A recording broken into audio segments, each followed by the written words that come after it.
एक महत्त्वाची बातमी, मी नाराज नव्हतो, मी दुःखी होतो अशी प्रतिक्रिया सुर्वेंनी दिली आहे। तर उपमुख्यमंत्री शिंदेंच्या भेटीनंतर प्रकाश सुर्वे यांनी ही प्रतिक्रिया दिली आहे। मंत्रिपद सगळ्यांना मिळणं शक्य नाहीये असं सुद्धा यावेळी प्रकाश सुर्वे म्हणाले।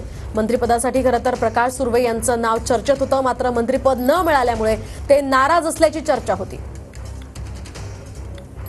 मात्र त्यांनीच आता या संदर्भातलं स्पष्टीकरण दिलेलं आहे। तर मी नाराज नव्हतो, दुःखी होतो असं प्रकाश सुर्वे यावेळी म्हणाले।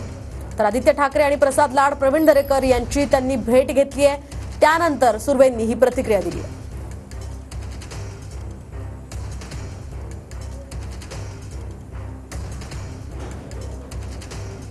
आपण पाहतोय आदित्य ठाकरे हे आता मुख्यमंत्र्यांच्या कार्यालयातून निघत होते आणि त्याच वेळी त्यांनी प्रसाद लाड आणि दरेकरांची भेट घेतली आहे। हात मिळवणी सुद्धा केल्याचं आपण या दृश्यांमधून पाहू शकतोय।